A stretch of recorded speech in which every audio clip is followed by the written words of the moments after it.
Ya, kita masuk ke kajian episode ke-19 yaitu tentang dengki part terakhir insyaallah ya. Recording in progress. Bismillahirrahmanirrahim wassalatu wassalam ala Rasulillah. Innal hamdalillah nahmaduhu wa nasta'inuhu wa nastaghfiruh. Sungguh segala puja dan puji hanya milik Allah. Kita puji Dia. Kita mohon pertolongan dan ampunannya. Wa na'udzu billahi min syururi anfusina wa min sayyiati a'malina. Kita mohon perlindungan kepada Allah dari keburukan diri kita dan keburukan amal perbuatan kita. May yahdihillahu fala mudhillalah. Barang siapa yang Allah beri hidayah, tak akan ada seorang pun yang bisa menyesatkan. Wa may yudlil fala hadiyalah. Dan barang siapa yang Allah sesatkan, tak akan ada seorang pun yang bisa memberi petunjuk. Asyhadu an la ilaha illallah. Aku bersaksi tiada Tuhan yang berhak disembah dengan benar kecuali Allah. Wa asyhadu anna Muhammadan abduhu wa rasuluh. Dan aku pun bersaksi bahwasanya Muhammad adalah hamba dan rasulnya. Amma ba'd. Allahumma salli wa sallim ala Muhammad wa ala ali Muhammad. Teman-teman, ada satu doa yang indah. Kalian udah sering ajarin dengan doa ini, yaitu doa sujud. Ingat ya, kalau Allah mengajarkan sesuatu lewat nabinya SAW, kalau Allah dan Rasulnya mengajarkan doa, maka itu udah pasti Allah menyediakan jawabannya. Jadi nggak mungkin Allah ngajarin satu doa dan nggak ngabulin tuh nggak mungkin. Apapun yang Nabi SAW ajarkan berupa doa, maka Allah pasti udah menyediakan jawabannya. Allah udah menyediakan responnya. Nah, apa ya? Kita minta sesuatu, Allah pasti udah sedia untuk ngasih apa yang kita minta tersebut. Itu bahasa simpelnya. Jadi kalau Allah ngajarin kita untuk minta A, berarti Allah emang udah siap untuk ngasih A tersebut. Kalau Allah ngajarin kita untuk minta B, berarti Allah udah menyediakan B tersebut untuk dikasihin ke kita. Itu udah logis dan itu udah jelas banget, pasti. Gak diragukan lagi. Ada satu doa yang benar-benar mind blowing banget, yaitu doa sujud yang sering ajarin, yaitu Allahumma gfirli dzambi kullah. Ya Allah, ampuni dosa aku semuanya. Diqqahu wa jillah, yang kecil maupun yang besar. Wa awwalahu wa akhirah, yang awal maupun yang akhir. Wa alaniyatahu wa sirrah, yang terang-terangan maupun yang sembunyi-sembunyi. Mau nanya ke Habibi, dosa yang lebih parah tuh sembunyi-sembunyi atau terang-terangan Habibi? Terang-terangan. Walaupun dosa sembunyi-sembunyi itu terancam ya, ada beberapa level dosa sembunyi-sembunyi yang bisa bikin amal kita tuh terhapus. Bukan murtad ya, tapi amal kita yang banyak tuh mulai terkikis sampai habis. Walaupun gak murtad. Ada tahapan dosa sembunyi-sembunyi yang bisa bikin amal kita lenyap. Ada. Tapi dosa terang-terangan tuh lebih ditakutkan. Karena dosa terang-terangan tuh, satu, kita berarti udah gak malu melakukan maksiat di hadapan hamba-hamba Allah. Berarti kita mujahir namanya. Sehingga kita halal digibahi, padahal gibah itu dosa besar. Tapi kalau kita dosa terang-terangan, kita jadi halal digibahi atas dosa yang terang-terangan tersebut. Itu pertama. Dua, berpotensi jadi dosa jariah karena dicontoh. Dan dosa jariah itu kan berarti never ends.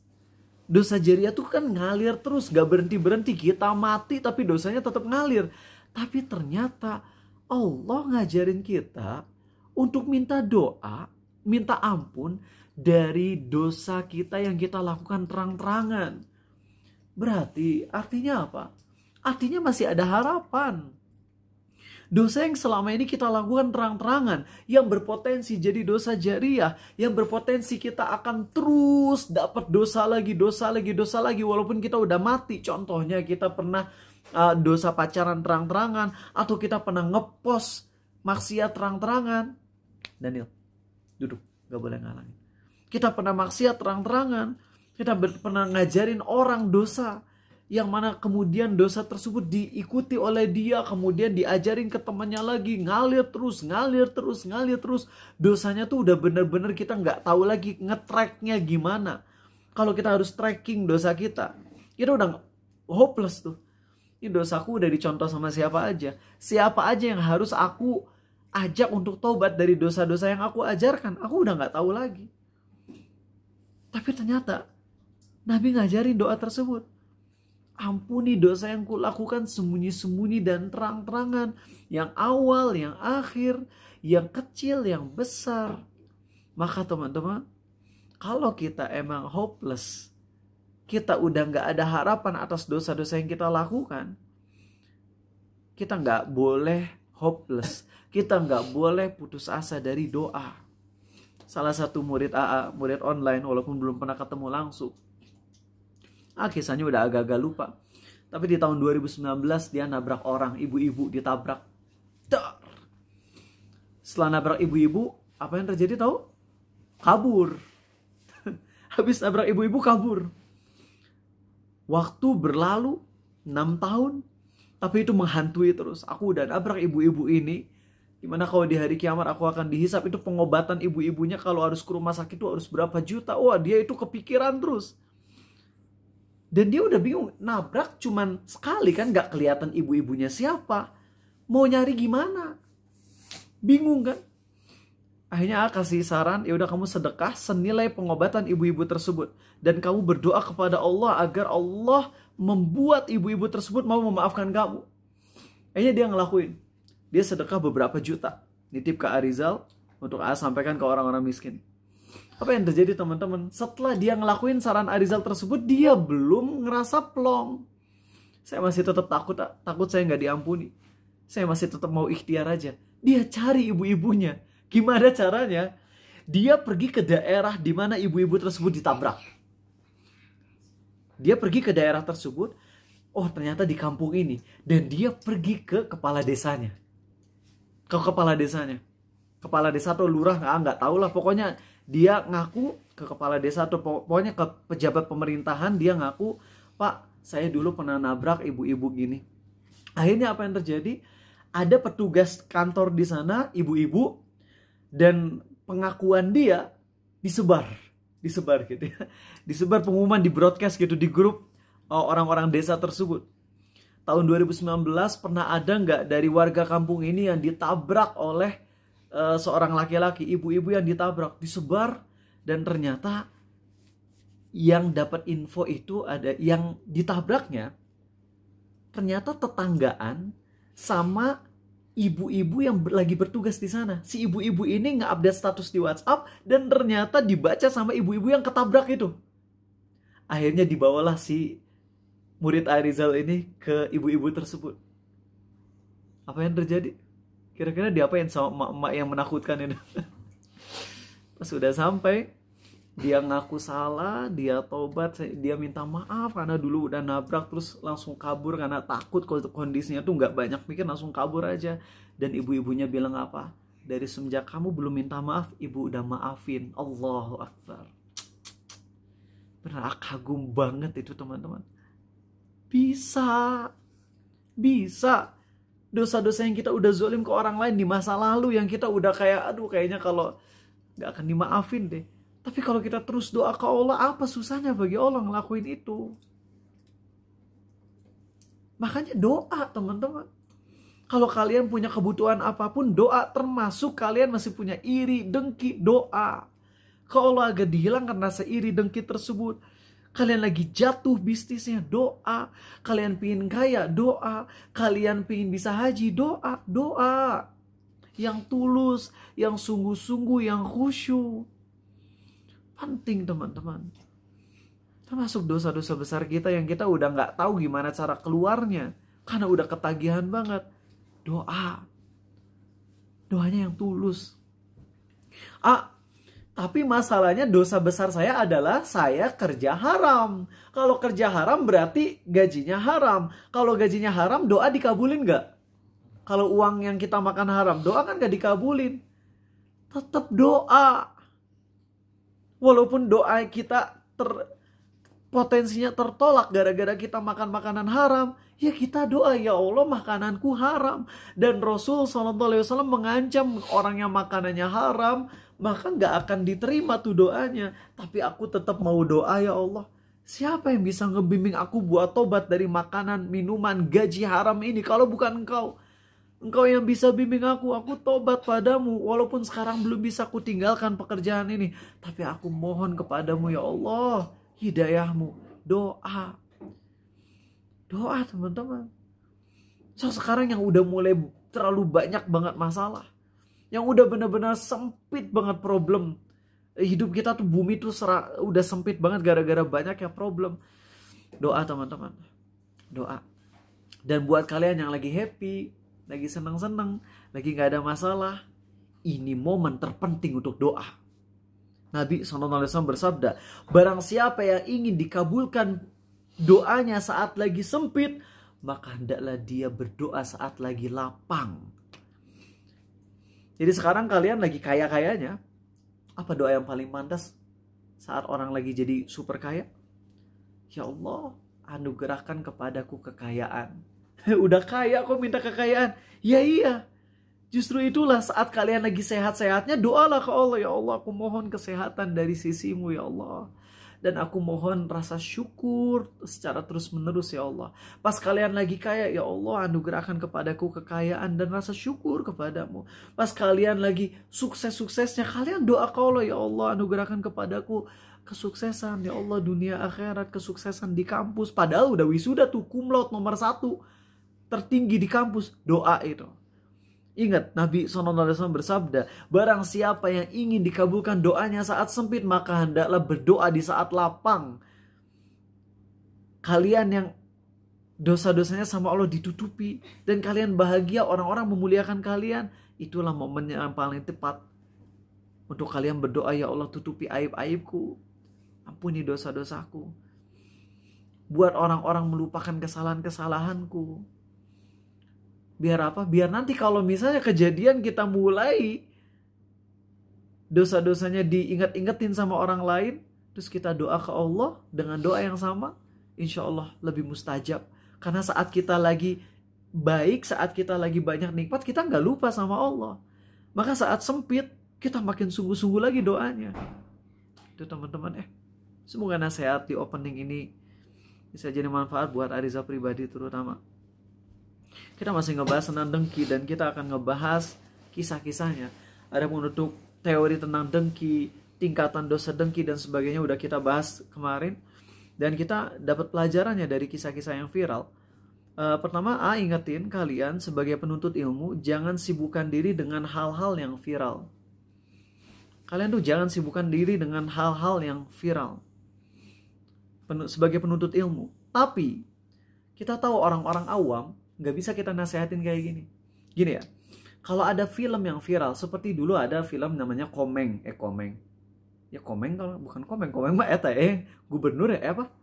DPR, DPD ya. Ada film yang lagi viral waktu dulu namanya Komang, film viral. Ditonton sama 4 juta orang kalau nggak salah, atau 3 jutaan. Itu gila. Filmnya kerusakan akidahnya jauh lebih parah daripada kerusakan akidah film-film action atau film-film yang berbau maksiat. Itu gila banget teman-teman. Kalian sebagai penuntut ilmu yang gak usah nonton. Haram. Tapi orang-orang awam, bisa gak kita nasihatin kayak gitu? Enggak. Mereka mah pasti akan ikut yang ngehits. Maka tugas nonton Arizal. Tugas yang nonton siapa? Orang yang paham ilmu. Dan nonton panas hati Arizal. Selama di Blok M Square ada kajian Ustadz Nuzul, dan ikut kajian Ustadz Nuzul, terus habis itu nonton. Gila asli, catat itu poin-poinnya. Dan kerusakan akidahnya belum pernah ngedenger ada satu kerusakan akidah yang lebih parah daripada ini. Masalahnya yang merusak akidahnya adalah orang yang secara penampilan islami, bahkan di filmnya juga kelihatan rajin sholat. Dan itu kegilaan. Bener itu bener-bener fire up banget untuk nulis kesesatan-kesesatannya dan posting. Dan sayangnya orang-orang yang nonton itu cewek-cewek kerudung panjang, kayaknya sama lagi kajian Ustadz Nuzul juga. Kalau mau berbaik sangka, oh mungkin mereka juga ingin bikin konten untuk mengcounter, oke berbaik sangka. Tapi kayaknya enggak deh. Soalnya pada ketawa, pada happy. Arizal, kayaknya cuman Arizal, ini bukan nyombongin diri ya. Yang nonton di sana gak ada sedikit pun nikmatin filmnya, gak ada, demi Allah gak ada. Mau dari musiknya, mau dari ininya, gak ada nikmatin sedikit pun. Karena yang ada this is crazy, ini gila. Yang ada istihzabidin, yang ada pencampur adukan batil dan hak dengan kemasan yang sangat-sangat gila. Yang jokes tersebut adalah jokes kekafiran. Contohnya aja kasih tahu ya. Wahai pacarku, kamu doa kepada Tuhanmu, aku doa kepada Allah. Nanti Tuhanku dan Tuhanmu akan kerjasama untuk mengabulkan doa kita bersama. Allahu Akbar. Capek ngedenger jokes kayak gitu. Dan itu serem banget. Sekali lagi, untuk hal-hal yang viral, jangan kalian sebagai penuntut ilmu menceburkan diri ke sana. Tapi orang-orang awam sekali lagi nggak bisa kita larang. Karena mereka mau dilarang atau enggak tetap akan terjun juga. Maka tugas kita, tugas Arizal, tugas orang-orang yang memiliki ilmu tentang tauhid dan sebagainya, bukan dalam rangka menyombongkan diri, adalah untuk terjun, untuk mengedukasi masyarakat. Dan alhamdulillah, di kolom komentar pas ketika ngepost, iya baru nyadar Ustadz, saya juga pas lagi nonton kayak gitu. Tahu nggak kamu kalau nonton kayak gitu dan hati kamu biasa-biasa aja, kamu murtad juga loh. Ya, candaan kekafiran, kalau kita ridho, kita biasa-biasa aja, kita ikut kafir. Nggak main-main ngomong kayak gini. Beberapa pekan yang lalu ada hal yang viral, yaitu tentang rokok yang ditempeleng sama ibu kepala sekolah. Ya, dan kita tahu netizen ada di pihak siapa? Kepala sekolah. Alhamdulillah, netizen udah semakin cerdas, yaitu berpihak kepada kepala sekolah.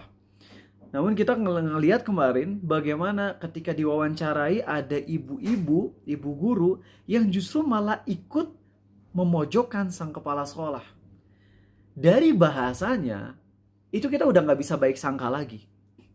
Dari bahasanya udah jelas adalah bahasa kedengkian, bahasa kebencian. Dan kita tahu buktinya apa? Murid-murid kepala sekolah ini yang udah lulus, mereka ngasih testimoni bahwasanya guru ini, kepala sekolah ini dulu emang tegas. Dia tegas, tapi dia itu kalau tegas pun hanya ke orang-orang yang emang nakal. Ke anak-anak yang baik dia sangat penyayang banget. Bahkan aku dibimbing sampai aku juara olimpiade fisika. Jadi lihat, murid-murid yang diajar sama kepala sekolah ini testimoninya baik-baik.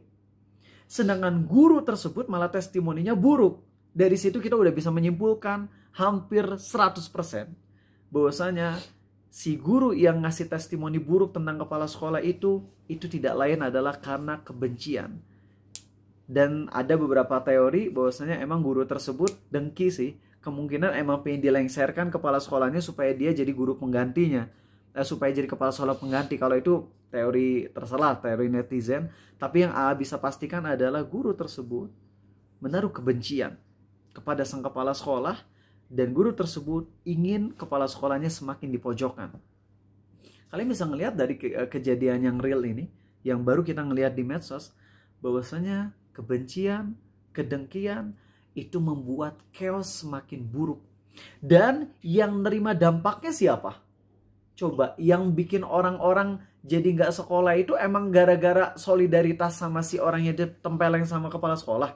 Enggak. Yang ditempelengnya satu angkatan atau seluruh sekolah pada nggak masuk, karena ada yang ngomporin. Tapi yang sekarang kena efek buruknya siapa? Semua siswa SMA 1 Cimarga. Benar Cimarga ya? Semuanya kena tuh dampaknya, termasuk orang-orang yang nggak ikut-ikutan. 70 siswa tuh nggak ikut mogok sekolah. Mereka semua masuk tapi udah di blacklist semuanya. Anak SMA 1 Cimarga nggak akan diterima di perusahaan-perusahaan nanti kalau mereka udah lulus. Lihat dampak dari iri dan dengki. Membuat chaos di mana-mana. Dan itulah yang disampaikan oleh Imam Al-Ghazali. Iri, dengki membuat kerusakan di mana-mana. Bahkan kerusakannya bisa lebih parah daripada sihir. Dan itu kita udah bahas di kitab Tauhid. Dengki, orang yang dengki itu bisa ngerusak dengan kerusakan 10 kali lipat penyihir. Kalau penyihir mau nyihir, dia harus berbagai macam pengorbanan dulu, trik dan sebagainya. Ada yang trik, ada yang sihir. Tapi orang dengki itu dengan lisannya bisa memprovokasi orang dan bisa ngehancurin orang, bahkan bisa saling bunuh-membunuh. Dan salah satu sebab dengki adalah karena apa, masih ingat? Selain karena kebencian, kenapa? Cinta dunia. Karena cinta dunia. Maka yang akan kita bahas di malam hari ini adalah melihat potret manusia-manusia yang dunia tuh gak ada di hatinya. Dunia itu menjadi hal yang di tangan mereka. Mereka mengusahakan sewajarnya, tapi mereka gak masukin ke hati. Sehingga saat mereka melihat dunia, yang mereka lihat hanyalah sebagaikan bangkai kambing yang mereka jijik terhadapnya. Sebagaimana sabda Nabi SAW bahwasanya dunia ini di mata Allah lebih rendah daripada bangkai kambing cacat ini di hadapan mata kalian. Hadis Sahih Muslim. Kita akan menelusuri kisah-kisah manusia yang di hati mereka nggak ada kedengkian. Yang di hati mereka itu nggak ada dunia. Yang ada di hati mereka adalah dunia ini jembatan menuju Allah. Maka dunia kalau aku dapatin, pastikan dunia yang ngebuatku dekat sama Allah. Bukan jadi tujuan hidupku.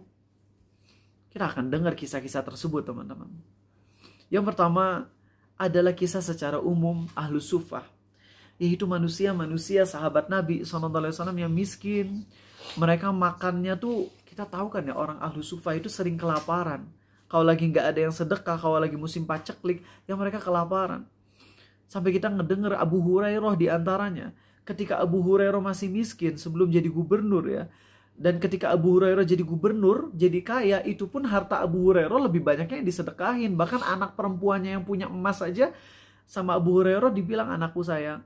Anak perempuan Abu Hurairah, ini emas ini kita sedekahin yuk. Supaya nanti kita dapat pahala di akhirat. Itu walaupun gak harus ya. Tapi Abu Hurairah lebih memilih kesederhanaan walaupun dengan kekayaannya. Tapi sebelum Abu Hurairah jadi gubernur, Abu Hurairah kan miskin banget. Sampai ketika Abu Hurairah itu jalan di antara masjid dan rumah Nabi SAW, beliau pernah pingsan. Dan sama sahabat tuh sampai Abu Hurairah tuh pakai kaki, di toel-toel, pakai kaki. Hei, kamu orang gila ya? Sampai gitu coba Abu Hurairah. Sahabat Nabi SAW yang paling banyak meriwayatkan hadis itu digituin, diperlakukan kayak gitu. Kamu siapa nih, orang gila? Padahal beliau pingsan karena kelaparan. Dan kita pernah dengar kisahnya bagaimana Nabi kita SAW dikasih satu gelas susu. Dalam kondisi Abu Hurairah lagi kelaparan abis-abisan. Dan Abu Hurairah dikasih susu ini. Seneng gak Abu Hurairah? Seneng kan ya? Kebayang gak kalian lagi kelaparan, kehausan, terus dikasih air susu seger gitu ya, susu sapi. Pas mau diminum, Nabi SAW nyuruh apa? Bagikan ini ke Ahlus Suffah. Aduh, bukannya disuruh diminum Abu Hurairah, tapi malah dikasihin ke Ahlus Suffah. Jumlahnya berapa? 70 orang. Waduh, gimana coba perasaan Abu Hurairah? Ya Allah, aku udah kelaparan, kehausan, ini ada di depanku, nih minum susu. Tapi disuruh dibagiin ke Ahlus Suffah yang jumlahnya 70. Tapi lihat, apakah Abu Hurairah iri, dengki kepada Ahlus Suffah? Enggak. Beliau memilih apa yang disabdakan Nabi SAW. Akhirnya Abu Hurairah kasih tuh ke satu orang Ahlus Suffah. Diminum. Yang kedua, diminum. Ketiga, diminum terus. Dan Abu Hurairah cuma bisa ngeliatin doang. Kebayang gak satu gelas dibagi 70 orang? Itu Abu Hurairah cuma bisa ngeliatin aja, ya Allah, ini bagianku tinggal berapa mili lagi, mungkin kalau bahasa kita ya. Udah tinggal berapa tetes nih. Diputer, puter, semua Ahlus Suffah minum sampai kenyang. Dan Abu Hurairah yang terakhir. Beliau minum. Oleh Nabi SAW, beliau bersabda, minum lagi. Beliau minum lagi. Minum terus sampai Abu Hurairah perutnya udah gak muat, teman-teman. Udah nggak muat itu Abu Hurairah perutnya. Memang kisah ini bukan kisah tentang kedengkian, karena Abu Hurairah nggak dengki sih, karena nggak cocok juga untuk di highlight di bagian kedengkiannya, karena ahlu sufa apa yang perlu didengki, mereka juga nggak punya apa-apa sama dengan Abu Hurairah, sama-sama miskin nggak punya apa-apa. Tapi ingin ini jadi mukaddimah ke kalian bahwa ahlu sufa termasuk Abu Hurairah, sahabat Rasul SAW yang masuk Islamnya cuma beberapa tahun sebelum beliau wafat. Ya, ada juga yang berpendapat Abu Hurairah masuk Islamnya udah lama, tapi ketemu sama nabinya tuh baru sekitar 4 tahunan gitu. Jadi Abu Hurairah udah masuk Islam dari jauh-jauh hari, cuman tinggal di Ad-Daus, dan baru ketemu nabinya SAW sekitar 4 tahunan sebelum beliau wafat. Ya.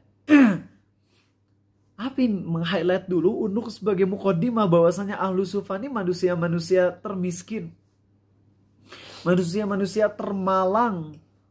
Mereka nggak punya apa-apa, mereka miskin, dan mereka ngelihat sebagian sahabat Nabi SAW termasuk sahabat-sahabat terdekat, yaitu Abu Bakar, Umar, Uthman, Abu Abdurrahman bin Auf, Abu Ubaidah bin Al-Jarrah, dan sebagainya, adalah orang-orang terkaya. Bayangin ya, udah mah dijamin surga tuh 10 sahabat Nabi SAW. Siapa aja? Abu Bakar, Umar, Uthman, Ali, Abdurrahman bin Auf, Talha bin Ubaidillah, Abu Ubaidah bin Al-Jarrah, Sa'id bin Zaid, Sa'ad bin Abi Waqqas. Satu lagi siapa? Satu lagi kok lupa. Ada yang tahu gak satu lagi yang belum saya sebut? Ya pokoknya itu ya. Ada 10 sahabat Nabi SAW, 8 diantaranya atau 9 diantaranya adalah orang-orang super kaya. Maka ahlu sufa datang ke Nabi SAW. Mereka curhat ke beliau. Curhat tentang sahabat-sahabat yang lain yang kaya. Tapi para sahabat-sahabat yang miskin ini ngadu ke Nabi SAW tentang kekayaan sahabat lain. Itu bukan karena mereka ingin kayanya, tapi mereka bilang gini, ya Rasulullah, orang-orang yang kaya itu telah pergi dengan membawa pahala besar. Kami sholat, mereka sholat. Kami puasa, mereka puasa. Tapi saat mereka haji, kami nggak bisa haji. Mereka bisa haji. Zubair bin Awam ya tadi yang belum kesebut. Makasih ya, bad boy. Ganti dong, jangan bad boy namanya lah, good boy. Ya kalau good boy jadi anjing. Di Australia tuh kalau good boy itu artinya anjing. Jadi jangan bilang good boy, jangan ya, itu anjing artinya ya. Ini ada candaan gitu. Kalau seorang suami ngomong ke istri pakai bahasa Inggris di daerah Inggris gitu, "You're so cute like a puppy." Itu istri seneng. Tapi kalau di Indonesia diterjemahin, "Kamu lucu kayak anak anjing." Itu istri bakalan marah habis-habisan ya. Jadi tolong jangan semuanya diterjemahkan, oke? Aduh maaf, ini jadi intermezzo ya. Zubair bin Awam ya. Kembali ke tadi, sahabat Nabi SAW itu curhat, ya Rasulullah, mereka kaya, mereka bisa sedekah, kami nggak bisa sedekah. Mereka bisa haji, kami nggak bisa haji. Ketika mereka jihad dengan harta mereka, kami nggak bisa. Jadi yang diirikan oleh orang-orang miskin atas orang kaya, itu bukan kekayaannya loh, tapi kemampuan untuk beramal dengan kekayaannya. Ngerti nggak kalian? Sekali lagi ulang ya. Orang miskin ngadu ke Nabi SAW, ya Rasulullah, ini orang-orang kaya tuh bisa menyaingi kami dengan kekayaan mereka. Kita ibadah mah sama, sholat, puasa. Tapi giliran haji kita nggak bisa. Mereka kaya bisa haji, kami miskin nggak bisa haji. Mereka kaya bisa sedekah, kami miskin nggak bisa sedekah. Mereka kaya bisa jihad dengan hartanya, kami nggak bisa. Sampai kita tahu kan, sampai Allah abadikan di surah At-Taubah, "Wala 'alal ladzina idza ma atauka litahmilahum qulta la ajidu ma ahmilukum 'alaihi tawallaw wa a'yunuhum tafidu minad dam'i mimma hazanan alla yajidu ma yunfiqun." Ada sahabat Nabi SAW yang datang untuk ikut jihad. mau ikut jihad, dia udah menyerahkan dirinya, ya Rasulullah aku mau jihad. Tapi Nabi SAW bersabda apa? Maaf, aku udah gak ada kendaraan untuk membawamu jihad. Jadi sahabat ini miskin ingin ikut jihad tapi gak punya kendaraan. Sedangkan untuk pergi harus punya kendaraan. Harus punya kuda atau unta atau keledai. Dan sahabat ini ketika dibilang oleh Nabi SAW, aku gak punya lagi tunggangan untuk kau tunggangi untuk pergi jihad. Maka sahabat ini berpaling dari Nabi SAW sambil mencucurkan air matanya. Jadi itulah orang-orang miskin di zaman Nabi SAW yang mereka iriin atas orang kaya tuh bukan sekedar kekayaannya, tapi mereka tuh ngiri ini orang-orang kaya bisa beramal soleh banyak gitu. Kami pingin bisa jadi kaya, tapi bukan karena pingin kayanya. Kami pingin bisa banyak beramal dengan kekayaan tersebut. Kalian pernah gak nangis doa minta jadi orang kaya? Tapi pas kalian doa nangis pingin jadi kaya tuh, ya Allah, itu di Jepang ada masjid yang kalau nggak bisa lunas, itu masjidnya mau dihancurin lagi.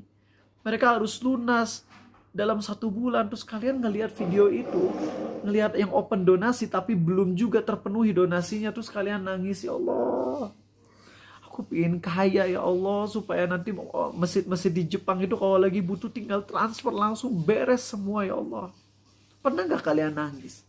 Doa minta kaya sampai nangis. Kalau belum, lakuin sok. Kalian doa ke Allah, minta ya Allah jadikan aku orang yang kaya. Tapi ingat, jangan berhenti di situ. Kalian doanya lanjut. Ya Allah, sehingga dengan kekayaanku ini aku bisa haji, aku bisa sedekah, aku bisa bayarin utang teman-temanku yang mereka itu udah dalam kondisi hopeless. Mereka udah gak ada harapan, mereka udah kayak mau bunuh diri aja karena hutang yang mereka punyai. Doa gak kalian ke Allah minta kekayaan gitu? Kalau belum, segera teman-teman, jadikan ini agenda kalian dalam doa. Doa minta kekayaan. Allahumma akthir mali wa waladi wa barik li fima a'taitani wa atil hayati ala ta'atik wa ahsin amali waghfir li. Ya Allah, kayakan aku, banyakin hartaku, banyakan kekayaanku, dan banyakan keturunanku. Berkahi apa-apa yang kau berikan kepadaku. Panjangkan amalku dalam ketaatan kepadamu. Dan ampuni dosa-dosaku, perbaiki amalku dan ampuni dosa-dosaku. Apalin tuh doanya teman-teman, amalin. Nabi yang ngajarin. Ya, kalau bisa kalian nangis doa minta kekayaan tuh. Tapi nangisnya bukan karena sekarang kalian miskin sedih sehingga pengen jadi kaya, enggak. Nangisnya jangan karena kalian miskin. Nangisnya tuh karena kalian ingin bisa beramal banyak. Karena dengan kekayaan, karena sekarang aku banyak terlewatkan banyak amal soleh yang memerlukan harta. Karena aku gak punya harta. Dengan kaya aku bisa banyak beramal soleh itu. Nah, nangisnya tuh karena itu. Kalau kebanyakan kita tuh nangisnya tuh saat kita doa minta kaya tuh, nangisnya karena capek jadi orang miskin. Nah, ini gak baik. Kalau kalian nangisnya karena capek jadi orang miskin, hati-hati. Itu doanya bisa gak mustajab tuh. Ya. Tapi kalau kalian nangisnya tuh karena kalian ingin bisa jadi kaya supaya bisa haji, supaya bisa banyak sedekah, supaya bisa banyak bantu orang tua. Nah, itu nangisnya nangis yang benar-benar priceless. Nangisnya nangis yang benar-benar harganya tinggi banget teman-teman. Ya. Baik, itulah sahabat Nabi SAW yang pertama. Kedua teman-teman, kita ambil kisah Abu Ayyub Al-Ansari. Ya, Abu Ayyub Al-Ansari ini adalah sahabat yang terkenal sebagai orang yang rumahnya ditinggali oleh Nabi SAW ketika beliau hijrah. Saat beliau hijrah ke Madinah, disambut sama orang-orang di Madinah. Itu bahagia banget Madinah kedatangan Rasul SAW. Hanya mereka rebutan, ya Rasulullah, tinggal di rumahku aja, tinggal di rumahku, tinggal di rumahku, tinggal di rumahku. Akhirnya Nabi SAW menentukan, ini untaku, biarkan dia yang berjalan, nanti di mana dia berhenti aku tinggal di sana. Nah, akhirnya untanya jalan. Walaupun ini ada riwayat tentang unta berhenti itu untuk masjid ya, untuk tanah yang nanti dijadiin masjid. Tapi ada riwayat lain yang AA baca juga, bahwasanya unta inilah yang nantinya menentukan di mana Nabi menginap sallallahu alaihi wasallam. Dan untanya berhenti di rumah Abu Ayyub Al-Ansari. Itu teman-teman. Dalam hadis-hadis yang sahih, beberapa hadis yang sahih itu, Nabi sallallahu alaihi wasallam minta supaya beliau di lantai bawah. Kenapa? Karena Nabi itu gak enak. Kan banyak sahabat yang datang untuk menyambut beliau, ngobrol sama beliau, ingin banyak belajar dari beliau. Kalau Nabi SAW di lantai 2, nanti orang-orang ketika masuk akan ngelewatin Abu Ayyub dan istrinya. Paham gak? Ibaratnya gini nih, AA sekarang tinggal di lantai berapa? Ini mah rumah semuanya ya. Maksudnya istri AA di mana? Di lantai 2 kan? Hampir nggak pernah turun karena sekarang kan udah nggak ada orang lain, nggak ada ikhwan. Tapi dulu pas ikhwan ada di sini, istri Ariza di lantai 2 terus gitu. Gimana kalau misalnya istri Ariza di lantai 1 dan murid-murid A di lantai 2 yang cowok? Repot. Nanti ketika masuk rumah harus ngelewatin istri Ariza, harus ke atas. Tapi kalau istri Ariza di atas kan privasi, enak gitu. Nggak apa-apa buka kerudung juga, karena nggak ada murid A yang berani ke atas, kecuali kalau emang disuruh gitu. Dan itu pun istrinya dikunci dulu di pintu pakai kerudung dulu. Bukan dikunci, dia yang kunci diri, bukan ayah yang kunci istri di kamar. Kasihan kalau gitu. Nah, Abu Ayyub Al-Ansari itu akhirnya beliau di atas dan Nabi SAW tuh di bawah gitu ya. Tapi itu perasaan gak enak. Perasaan gak enak karena kalau misalnya di bawah itu sampai Abu Ayyub tuh sampai nyadar, ini sekarang aku lagi berdiri di spot kepalanya Nabi SAW. Beliau tuh lagi ada di sono. Aku gak mau berdiri di atas sini. Padahal kan Abu Ayyub gak nginjek kepala Nabi, enggak gitu. Ibaratnya AA di sini, kalian di atas. Kalian nginjek AA enggak? Ya enggak lah. Cuman Abu Ayyub ngerasa gak sopan. Itu Nabi tuh di situ spotnya. Aku gak mau di sana. Kita pindah ke spot ini. Jadi Abu Ayyub tuh sangat memuliakan Nabi SAW. Sangat memuliakan beliau.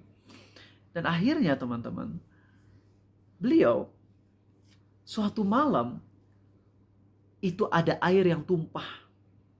Dan rumah zaman dulu ya, itu kalau air tumpah bisa nyerap dan sebagainya, itu bisa netes ke bawah. Itu Abu Ayyub Al-Ansari rela agar Nabi SAW tidak terkena tetesan air. Itu di malam yang dingin, itu selimutnya dijadiin untuk lap. Dan mereka berdua tidur tanpa selimut. Coba lihat teman-teman. Itulah sifat sahabat Nabi SAW. Yang sangat mendahulukan orang lain, apalagi Nabi SAW, daripada diri mereka sendiri. Rela gitu. Rela kayak gitu. Jabir bin Abdullah. Ini salah satu kisah yang terpukau gitu teman-teman. Jabir bin Abdullah punya adik.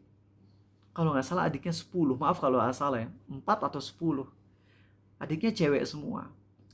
Kalau kalian ganteng, kalian kaya, kalian belum nikah, kalian akan targetin cewek yang kayak gimana? Coba Aris. Ganteng, kaya. Targetinnya siapa ceweknya? Ini cantik yang cendar soleh ya, soleha. Cantik dan soleha. Nggak mau milih yang kaya juga ya, soalnya nanti takut setara gitu ya. Aris akan pilih yang cantik, soleha. Ada lagi? Ya udah cukup. Cukup? Perawan dong. Oh, iya. Yang masih muda. Soleha tuh otomatis. Soleha otomatis perawan. Iya. Bisa aja soleha tapi udah janda, kan bisa jadi. Aris akan pilih wanita yang perawan dalam artian masih muda, cantik, dan soleha pasti. Itu pilihan hampir semua manusia kalau emang kondisinya kaya. Tahu gak sih teman-teman, ini mind blowing banget. Jabir bin Abdullah, ayahnya meninggal, dan Jabir bin Abdullah harus ngurusin adik-adiknya yang perempuan. Jabir bin Abdullah pingin nikah, dan Jabir bin Abdullah bisa nikah. Tentunya dengan kekayaan beliau, dengan harta beliau bisa nikah. Tapi Jabir ketika nikah, dia memilih wanita janda. Dia milih wanita janda. Dia rela korbankan itu keinginan untuk nikahi wanita yang cantik, yang masih perawan, yang masih muda. Dia rela untuk gak milih wanita cantik yang perawan, yang masih muda. Dia malah milih wanita yang tua. Dan Nabi SAW bertanya, "Hai Jabir, kenapa engkau gak nikah sama yang perawan sehingga engkau bisa bersenang-senang dengannya? Ya kalau masih muda, coba aja nih yang pengantin-pengantin muda, cuman nggak enak kalau mentionnya di sini ya, cuman yakin lah kalian yang pengantin muda, murid-murid terbaik Arizal, pasti kalian ngerasa bahagia banget tuh. Apalagi teman kampus, ya udah teman SMA gitu ya, yang udah dari dulu udah menaruh hati tapi nahan karena nggak mau pacaran, terus akhirnya nikah, itu kan happy banget. Bisa ngelihat dari wajah kalian gitu. Kenapa kalian? Karena lebih dari 4 orang gitu yang kasus ini, kok kasus ya, yang kejadian ini. Senang banget lah. Ya walaupun pastilah nanti ada minus-minus yang mulai tahu, tapi saling ngerti lah. Kalau masih muda tuh enak gitu. Nikah ya dengan yang masih muda itu bahagia. Dan Jabir bin Abdullah ditanya, "Ya Rasulullah, kenapa ya Jabir, kenapa engkau nikah dengan janda? Kenapa nggak nikah dengan perawan?" Itu jawaban beliau apa coba? "Ya Rasulullah, aku punya adik-adik yang masih kecil-kecil. Aku punya adik yang masih ya sepantaran gitu kan. Kalau aku nikah dengan wanita yang masih muda juga, aku takut nanti banyak tengkar. Ya, karena usianya deketan. Tapi kalau aku nikah dengan janda, nanti istriku bisa banyak mengayomi adik-adikku, bisa ngurusin adik-adikku, bisa jadi kayak kayak ke ibu dan anak gitu ya. Kalau misalnya nikah sama perawan sama yang masih muda, takutnya malah jadi kayak adik kakak dan tengkar terus." Lihat coba teman-teman, Jabir lebih mendahulukan kesenangan adik-adiknya dan kebutuhan adik-adiknya daripada dirinya sendiri. Dia rela ngorbanin kesenangannya. Karena apa? Karena dia milih untuk membahagiakan orang lain daripada dirinya sendiri. Dan ini sifat orang yang gak dengki gitu loh. Kita gampang dengki karena kita tuh pingin kita yang paling bahagia. Gak apa-apa orang lain gak bahagia asal kita bahagia. Tapi gak dengan Jabir. Dia rela, gak apa-apa adik-adikku bahagia, aku nikah dengan janda juga bahagia. Walaupun bahagianya mungkin gak sebesar kalau aku nikahi perawan. Tapi aku lebih memilih adik-adikku. Aku pingin mereka bahagia karena kebahagiaan mereka juga kebahagiaanku juga. Bisa gak sih kita ada di tahapan itu teman-teman? Kalau kita bisa ada di posisi itu, maka kita menjadi manusia yang hatinya seperti hati penghuni surga. Kalau kita bisa memiliki hati yang kita kalau ada orang senang kita ikut senang, kalau ada orang sedih kita ikut sedih, dan itu berlaku untuk semua orang, bukan orang-orang tertentu aja, kecuali orang kafir ya. Jadi kalau kita nih ke semua muslim, kita ngelihat mereka bahagia walaupun kita nggak kenal dekat. Kita bukan temennya, tapi dia muslim, dia bahagia, kita ikut bahagia. Dia sedih, kita ikut sedih. Dia dapat, atau teman kita yang saingan kita, dia menang, dia dapat dunia yang besar, kita malah ikut bahagia dan gak ada sedikit pun kesedihan. Dia sedih, kita ikut sedih. Kalau kita bisa kayak gini, kita punya hati penghuni surga. Dan kita tahu kisahnya kan. Ada sahabat Nabi SAW lagi ngumpul di masjid. Tiba-tiba beliau bersabda, akan datang ke masjid ini masuk salah satu dari penghuni surga. Lalu datang seorang sahabat yang gak dikenal namanya. Bukan termasuk yang 10 yang dijamin surga. Beda lagi ini. Ada seorang yang kayak orang biasa lah. Berjenggot, air wudhu netes dari jenggotnya sambil menenteng sendalnya. Jadi pas orang ini datang, sahabat di masjid itu langsung pada ngeliatin. Oh, itu penghuni surga ya. Hari kedua sama, beliau bersabda akan datang salah satu dari penghuni surga masuk ke masjid ini. Hanya ketika datang sahabat tersebut, dilihatin aja. Oh, penghuni surga nih. Sampai 3 hari. Dan sahabat ini gak tahu. Sahabat ini gak tahu kalau Nabi bersabda demikian. Ya. Akhirnya ada salah satu sahabat, Abdullah bin Amr bin Al-As atau Abdullah bin Umar bin Al-As, lupa. Abdullah bin Umar atau Abdullah bin Amr, lupa ya. Akhirnya Abdullah, salah satu sahabat Nabi SAW, berbohong. Walaupun sebagian ulama bilang ini tauriyah, bohong putih. Tapi AA pribadi belum melihat bohong putihnya dari mana. Karena secara teks ini bohongnya bohong, jelas bohong gitu. Jelas bohong. Tapi nggak tahu ya, wallahu alam, silakan baca tafsir ulama bagaimana penjelasan sahabat yang berbohong ini, apakah ini tauriyah atau kayak gimana. Jadi sahabat ini bilang, Abdullah ini bilang ke sahabat yang dijamin surga tersebut, izinkan aku nginep di rumahmu. Aku lagi tengkar sama ayahku sehingga aku kabur dari rumah. Izinkan aku untuk nginep di sini. Jadi sahabat ini, Abdullah, ingin memata-matai sahabat yang dijamin surga tersebut. Apa kira-kira amal yang bisa bikin dia dijamin surga oleh Nabi SAW? Padahal aku nggak ngelihat ada yang spesial gitu dari sehari-hari yang ketika di masjid.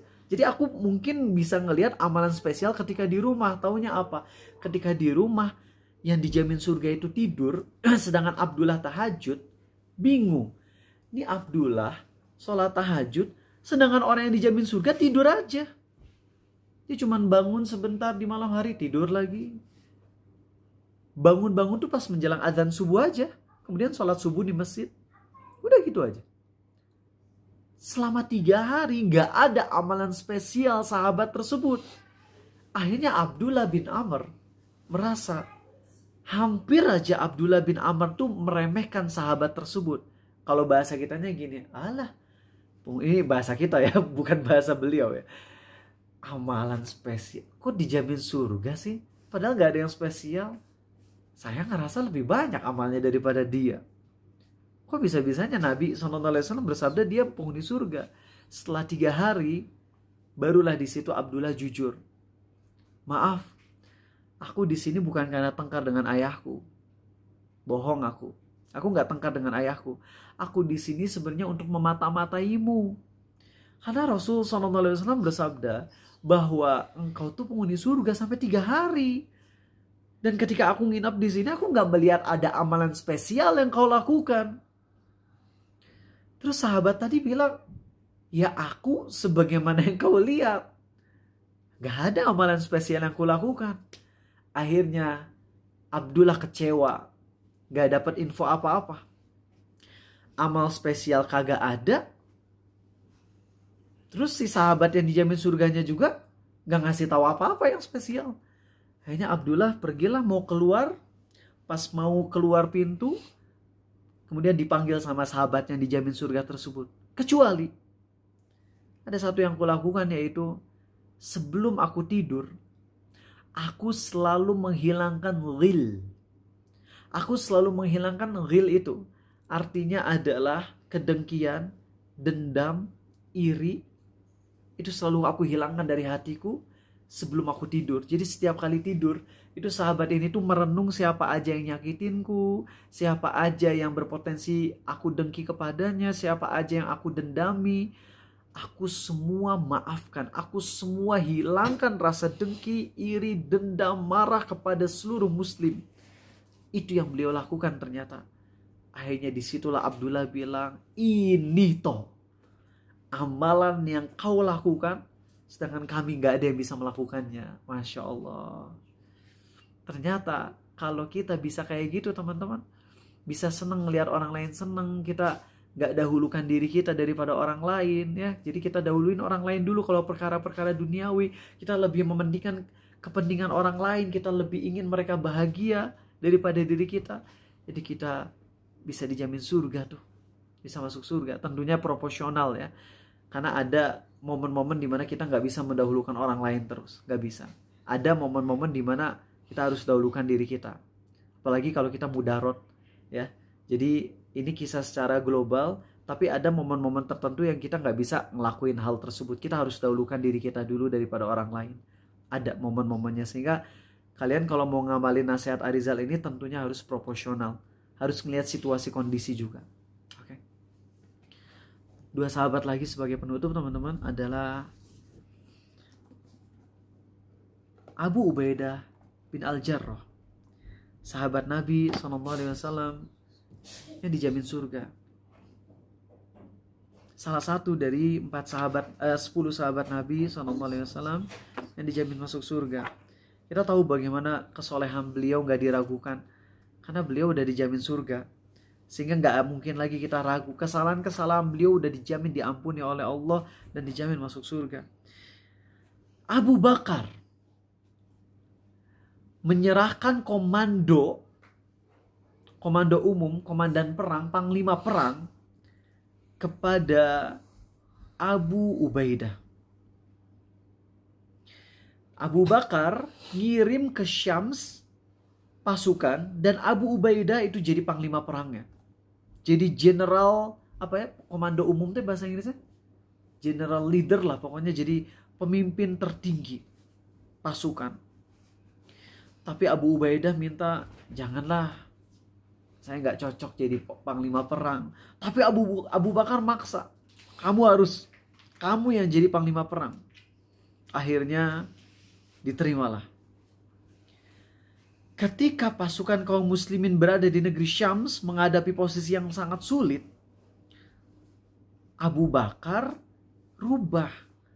Akhirnya mengangkat Khalid bin Al-Walid jadi panglima utama sebagai pengganti Abu Ubaidah yang masih tetap memegang kepemimpinan untuk orang-orang di Hims. Ya. Jadi sekali lagi Abu Ubaidah dikirim ke Syams untuk jadi panglima perang, untuk jadi pemimpin tertinggi, sedangkan Khalid bin Al-Walid diangkat menjadi panglima perang, ya. Tapi Abu Ubaidah masih tetap jadi panglima perang tapi di daerah Himsnya, ya. Ketika Umar meneruskannya jadi khalifah, Umar menimpakan tampuk kepemimpinan kepada Abu Ubaidah, ya. Umar berkata, gak boleh ada panglima di atas Abu Ubaidah. Sehingga Umar mengirim Abu Ubaidah untuk menggantikan Khalid. Jadi tadi asalnya Abu Ubaidah, kemudian ganti jadi Khalid yang tertinggi, kemudian ganti jadi Abu Ubaidah lagi. Ya. Ketika Abu Ubaidah datang ke Damaskus untuk membantu Khalid bin Al-Walid, jadi gimana ya, apa yang mempersimpelnya tuh? Abu Ubaidah asalnya jadi pemimpin tertinggi. Kemudian di daerah lain Khalid bin Al-Walid jadi pemimpin tertinggi. Sebenarnya ada di dua daerah. Tapi kemudian ada momen di mana pasukan Abu Ubaidah dan pasukan Khalid itu harus bersatu, bergabung gitu. Dan Umar minta Abu Ubaidah untuk jadi pemimpinnya. Jadi posisinya siapa yang lebih tinggi sekarang? Abu Ubaidah. Ya, awalnya Abu Ubaidah, lalu diganti Khalid.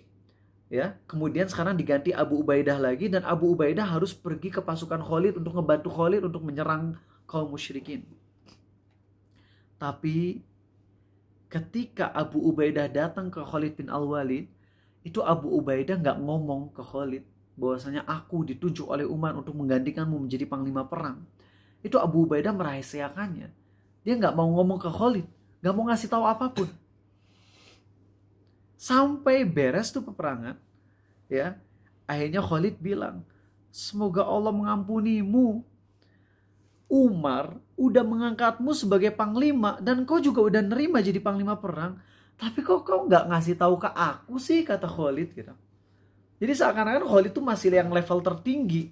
Padahal sebenarnya Abu Ubaidah tuh udah menggantikan Khalid. Tapi Abu Ubaidah nggak mau cerita ke Khalid.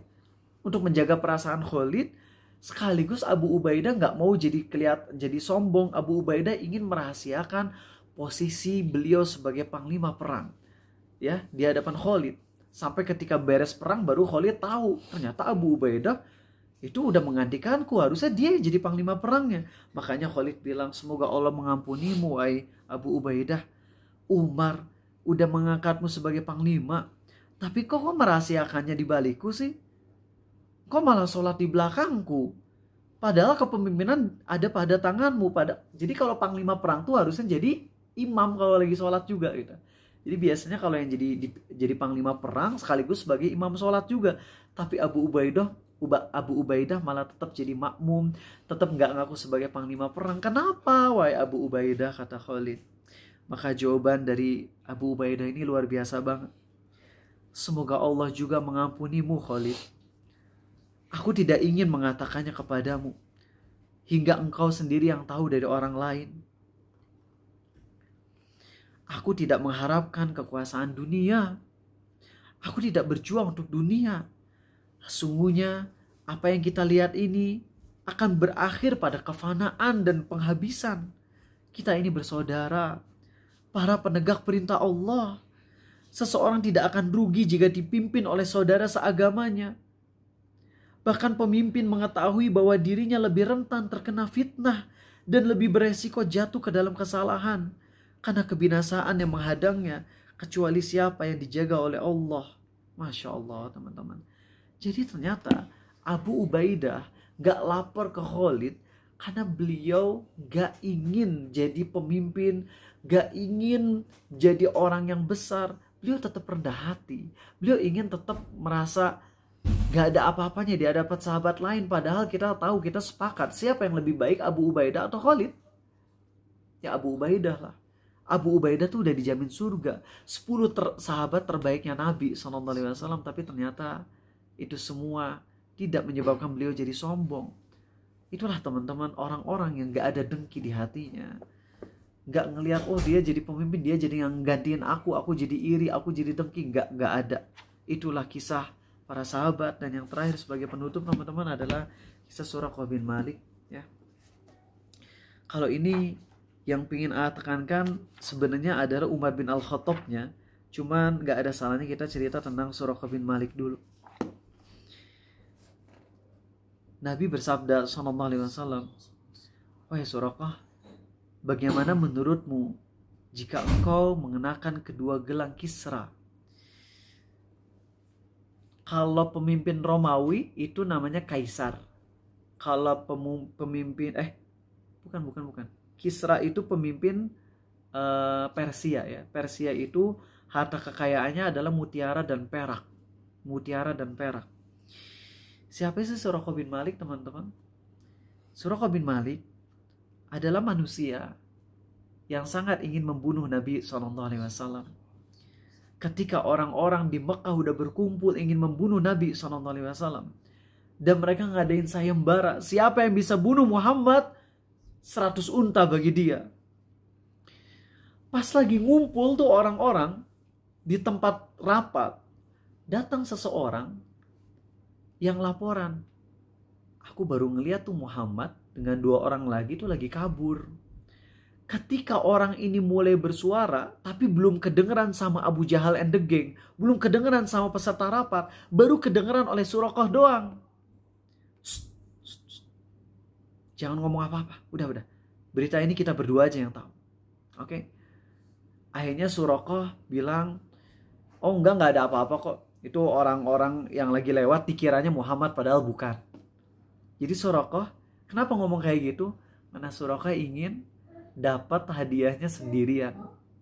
Maka dari situlah Suraqah diam-diam ngambil kuda, ngambil panah, pokoknya persiapan dengan persiapan terbaik ingin ngebunuh Nabi Muhammad SAW. Dan sebelum pergi, yang Suraqah lakukan apa? Diundi. Ngasih undian pakai, ya biasalah pakai panah atau pakai apa, diundi. Jadi pergi atau nggak jadi pergi. Ya. Apa yang terjadi teman-teman pas dilempar truk? Jadi pergi atau nggak jadi pergi? Pas diundi? Nggak jadi pergi. Tapi tetap pergi. Inilah lucunya orang kafir gitu. Udah diundi dan taunya yang keluar adalah jangan pergi, tapi tetap pergi. Akhirnya di tengah jalan lagi-lagi diundi lagi. Terus nggak pergi lagi, tapi anggapnya pengen pergi, saking ingin dapat hadiah gitu. Ketiga kalinya tuh jangan pergi, tapi tetap pergi juga. Pas sudah pergi, ya Suraqah ini ngelihat Nabi SAW. Pas udah ngelihat tuh Nabi SAW, dan Suraqah udah jalan pakai kudanya, itu langsung ambil panah, mau nyerang Nabi SAW. Tiba-tiba kudanya nyungslep tuh bagian depannya. Kebayang gak kalau kuda kakinya masuk ke tanah, apa yang terjadi dengan penunggangnya? Ya ngaceleng ke depan. Wih, ngeloncat kayak gitu. Naik lagi. Akhirnya pas kudanya udah berdiri lagi, siap-siap panah lagi, mau memanah Nabi SAW lagi, kudanya nyungsep lagi, kelempar lagi. Sampai 3 kali teman-teman. Sampai 3 kali. Maka Suraqah bilang apa? Sungguh aku yakin dia itu Muhammad, utusan Allah. Akhirnya Suraqah di dalam hatinya meyakini kalau Muhammad utusan Allah Sallallahu Alaihi Wasallam, tapi Suraqah belum masuk Islam. Cuman yakin aja di hati tapi nggak mau masuk Islam dulu. Dia bilang kayak gini ke Nabi Sallallahu Alaihi Wasallam, aku Suraqah bin Jusyum, tunggu. Aku ingin bicara dengan kalian. Demi Allah aku nggak akan membahayakan kalian. Akhirnya Abu Bakar bilang, apa yang kau inginkan dari kami? Dan Suraqah bilang, aku ingin tolong tuliskan surat kepadaku yang menjadi bukti antara aku dan engkau. Jadi tolong tulisin satu surat ya di tulang atau di papan, yang mana surat ini menjadi bukti bahwasanya aku pernah bertemu dengan Muhammad dan Abu Bakar. Ngerti nggak kalian? Jadi pokoknya aku pingin nih di pertemuan ini tolong bikinin surat yang isinya adalah bukti bahwasanya aku pernah bertemu dengan Muhammad SAW. Akhirnya Abu Bakar nulis, dan juga salah satu poinnya adalah Nabi SAW menyampaikan, wahai Suraqah, bagaimana kira-kira kalau engkau mengenakan kedua gelang Kisra? Itu kedua gelang Kisra tuh harganya berapa miliar. Itu kan mewah banget. Dan akhirnya Suraqah pulang, dan Suraqah bilang ke Abu Jahal and the gang, kalian tahu gak sih Muhammad itu, aku yakin Muhammad itu Rasulullah. Hanya Abu Jahal marah. Kamu ketemu sama Muhammad tapi kamu gak bunuh. Wah, marah tuh Abu Jahal. Akhirnya Suraqah diem aja, gak ikut menyerang Islam, tapi gak masuk Islam juga. Waktu berjalan sekitar 10 tahunan. Suraqah sekali lagi gak masuk Islam, tapi gak juga memerangi Islam. Yang Suraqah lakukan hanyalah apa? Nunggu sampai Muhammad SAW sukses. Dan di sini sendiri kita dapat pelajaran penting teman-teman, yaitu lihat bagaimana Allah itu as-sabir. Allah tuh as-sabur. Allah tuh yang maha penyabar. Bagaimana Suraqah yang ingin membunuh Nabi SAW tapi nggak jadi. Kemudian Suraqah juga 10 tahun nggak masuk Islam tuh. Bagaimana kalau Allah mencabut nyawa Suraqah? Mati masuk neraka. Tapi Suraqah nggak dicabut nyawanya oleh Allah. Suraqah disampaikan hidup sampai Nabi SAW sukses. Dan disitulah Suraqah akhirnya datang ke Nabi SAW. Datang terus ngasih surat. Ya Rasulullah, masih ingat aku nggak? Ini aku yang dulu ketemu sama engkau. Ini surat bukti bahwasanya aku pernah bertemu dengan engkau dan Abu Bakar. Dan disitulah Nabi SAW menerima keislaman Suraqah. Beliau bersyahadat dan masuk Islam. Ya. Dan Nabi SAW sekali lagi menyampaikan bahwasanya Suraqah akan menggunakan gelang Kisra. Dan akhirnya di zaman Umar bin Al-Khattab, ketika beliau berhasil menaklukkan Persia, Umar bin Khattab dapat harta kekayaan yang luar biasa banyaknya. Dan di antara harta termewah adalah gelang Kisra. Gelangnya Kisra, teman-teman. Itu gelangnya itu gede banget ya, sampai gelangnya tuh ini gelang yang kayak apa ya? Kayak kalau buat perang tuh kan ada ya kayak baju besi gitu loh. Jadi hiasan yang sekaligus juga kuat banget tuh. Nah itu ketika Umar bin Al-Khattab mendapatkan harta tersebut, Umar ngasih ke Suraqah. Ya, ngasih ke Suraqah karena Suraqah pernah dijanjikan oleh Nabi SAW. Akhirnya Umar kasih tuh ke Suraqah. Padahal kan Umar sebagai khalifah bisa aja, ini buatku aja. Tapi lihat bagaimana Umar gak mau. Umar lebih memilih untuk ngasih gelang Kisra, ini harta termewah yang didapatkan dari Persia, untuk dikasihkan ke Suraqah. Kenapa? Karena Umar lebih memilih Suraqah menggunakannya. Pertama itu karena janji dari Nabi SAW. Kedua, Umar gak ada rasa dengki sama sekali terhadap harta yang dimiliki oleh orang lain. Itulah teman-teman kenapa sahabat Rasul SAW generasi terbaik. Karena mereka tuh gak ada dengki, mereka gak ada iri. Mereka tuh benar-benar bersih hatinya, mereka gak ngarepin dunia. Semoga Allah jadikan kita juga orang yang ketika ngelihat orang lain punya lebih dari kita, kita gak iri ya, kita gak dengki. Kalaupun kita ada rasa ingin punya seperti mereka, pastikan rasa ingin itu dorongannya adalah karena akhirat. Itu aja dari Arizal teman-teman, terima kasih. Besok insya Allah kita akan kajian jam 5.30 pagi ya. Dan silakan yang punya pertanyaan, cuman kasih waktu 6 menit aja karena udah jam 10 lebih 9. Maaf kalau malam hari ini agak panjang.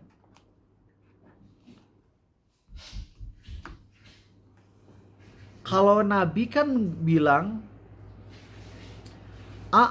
kalau Nabi kan nggak boleh bilang lebih suka Nabi A daripada Nabi B, betul ya? Tapi kalau ke sahabat Nabi boleh nggak? Gini teman-teman, kalau ada ucapan yang cenderung berpotensi seakan-akan jadi merendahkan sahabat yang lain, maka jangan.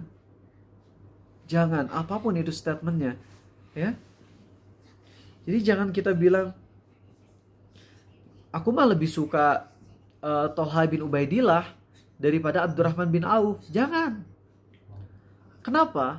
Karena 6 sahabat, nah ini 10 sahabat yang dijamin masuk surga tuh urutan terbaiknya siapa? 1 Abu Bakar, 2 Umar, 3 Utsman, 4 Ali.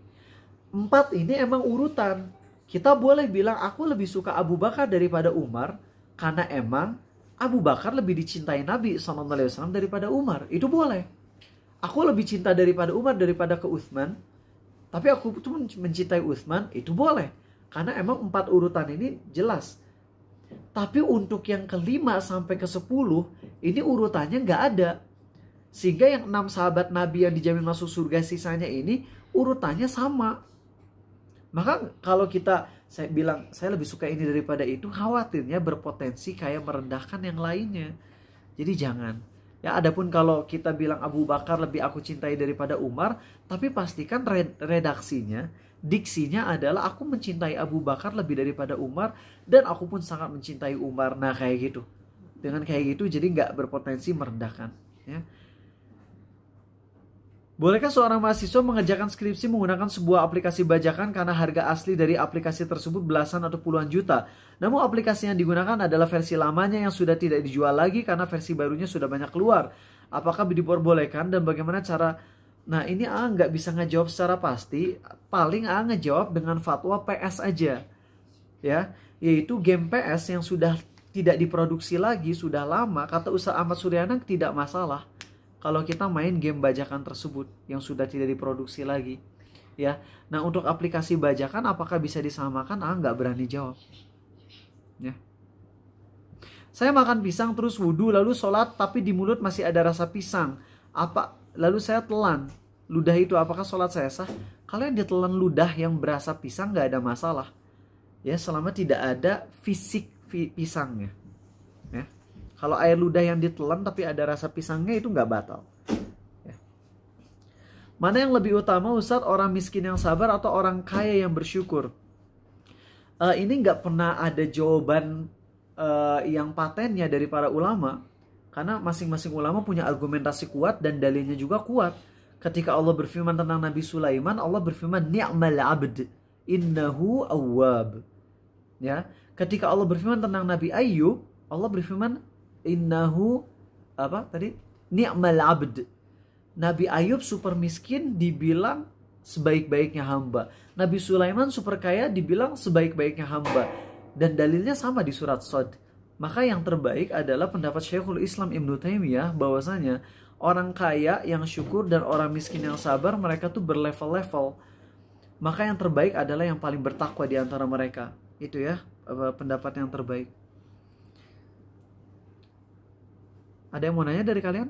Nggak ada? Aris nggak? Habibie nggak? Oke. Pekan depan kita akan ngebahas tentang ujub di sekitar Blok M Square. Hari Sabtu kajiannya ya. Jadi kita ikut kajian Ustadz Nuzul dulu. Habis itu kita kajian insya Allah.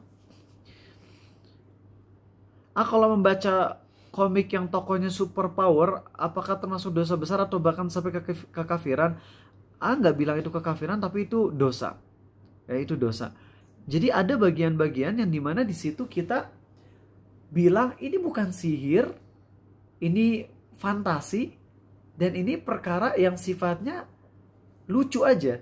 Gimana ya? Contohnya aja, Tayo. Sejauh yang tahu, Tayo itu kan benda mati, tapi kok kenapa bisa hidup? Apakah kita bilang itu ada sihirnya? Ya enggak. Itu emang cuman fiksi aja, ya fiksi. Lalu bagaimana dengan kekuatan-kekuatan lain yang fiksi? Nah, kekuatan-kekuatan lain yang fiksi ini, ada fiksi yang sifatnya tuh teknologi, ada fiksi yang sifatnya tuh emang sihir. Digambarkannya tuh seperti sihir, kayak misalnya nih, kalau misalnya apa ya, Spider-Man itu fiksi kan, tapi secara teknologinya juga bisa. Yang mana jaring laba-laba itu super duper kuat, itu real, bener.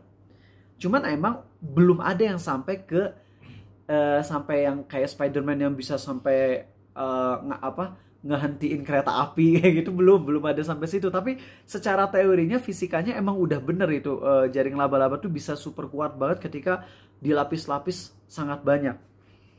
Nah, sehingga kita nggak bilang Spider-Man sihir, nggak. Tapi ada kekuatan super power seperti contohnya